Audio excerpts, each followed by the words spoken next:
We're going to discuss how you can derive the formula for energy density in electric fields. And the formula that we're going to be using is that W, the density, is given by a half D dotted with E. Of course, if you're not in a dielectric material, then you can convert that to a half epsilon naught E squared. I'm going to show two derivations, one of which is plausible but not strictly completely accurate, and then another one which is a little bit more subtle, but they're both very, very similar. So we're going to start by writing the total energy of a collection of charges in the potential as they interact, which is a half rho V dV. So this is a group of charges which have charge density rho, and then V is the potential that arises from that density. And we're now going to assume that rho here is the external charge, i.e. we are ignoring polarization charges, and so we change that to a half times the volume integral of the divergence of D multiplied by V dV. We then are going to convert that using a very simple product rule from vector calculus, which is that the divergence of a scalar multiplied by a vector is given by the vector multiplying the divergence, the scalar multiplied by the divergence of the vector, plus the vector dotted with the gradient of the scalar. So when we do that, we see that U is equal to a half times the volume integral of the divergence of V multiplied by D plus, or rather minus, the D dotted with grad V. And that's multiplied over the volume, and we'll put brackets around that. Now we're going to do two things. First of all, we recall that E is equal to minus the gradient of the potential, and we're also going to use the divergence theorem here on this first term to convert it into a surface integral. Remember that the volume integral of a divergence is the surface integral of the vector whose divergence you are taking. So when we do those two changes, we see that we have U is equal to a half times the surface integral of V times the vector D dotted with N dA plus the volume integral, that should be a surface, of D dotted with E dV, and there should of course be a half outside. So now we need to think about what's going on here. So let's assume that we have a charge density rho, which is relatively localized in space. So then our initial integral, which is all the way up here, the volume we need to think about actually is only the volume enclosing rho, because outside that volume rho goes to zero, and so the integral has nothing added to it. But what that means is that we can actually increase the volume without changing the result. So we could have, actually let's do this in a different colour, let's do this in green. We could have an initial volume which is defined by the green line here, and that would basically enclose rho. But if we were to expand that to a new volume further out here, let's call this V prime, it wouldn't change the result because we're not adding in any new charge density. The charge density is still here. Whoops, that's not what I meant to do. I meant to use the pointer. So the charge density is still here, so this area is contributing nothing to the integral. And that's what we're going to do, is we're going to use that idea to get rid of this first term. So this first term here, we have a 1 over r dependence from the potential V.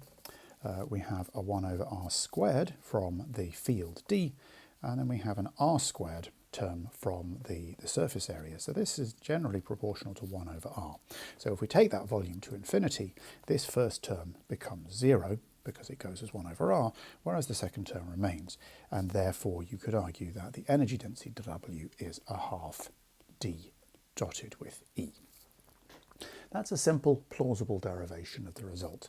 It's not quite correct because the initial formula that we used here for the total energy really includes all charge, both polarization and external charge. So let's think about a slightly different way to get the same result. And in this case, what we're going to assume is that we're adding a small amount of external charge to an existing potential due to some collection of charges. In that case, the change in energy, delta W, is the volume integral of delta rho, the charge we've added, multiplied by v dv. Because delta rho is an external charge, we can rewrite this as the volume integral of delta. No, that's not quite right. It's the divergence of delta d, the field, which is changed, multiplied by v over the volume. We are then, of course, going to do the same manipulations that we did just above, and we're going to rewrite that as the volume integral of the divergence of v multiplying delta d plus, actually let me put a delta dv there, plus the volume integral of delta d dotted with e dv. I've done a couple of steps in one go there. That first term is going to become the surface integral of v multiplying delta d dotted with n dA. We're going to have the volume integral of delta d dotted with e dv. And this first term will go to 0 for the same reason that the surface integral went to 0 before. So we're left with the fact that delta w is equal to the volume integral of delta d dotted with e dv. Now we need to change that, we need to work out what's going on there. And so let's just consider for a moment the following. Let's think about a half times the change in d dotted with e for a system.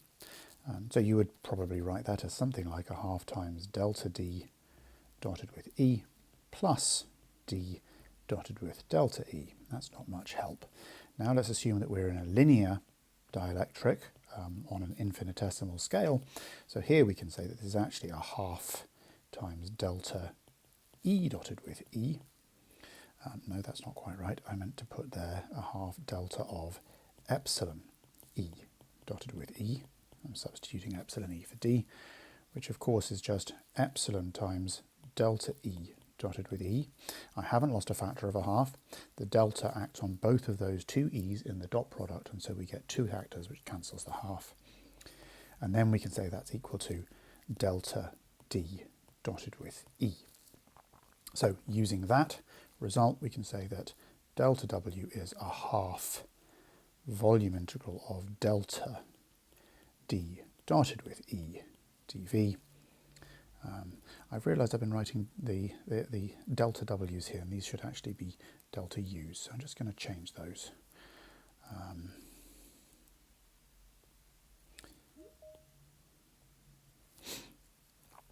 And therefore the total energy caused when we assemble everything is a half times the volume integral of d dotted with e dv, and therefore the energy density W is a half d dot e as before. That's a slightly more secure derivation, but the end result is the same.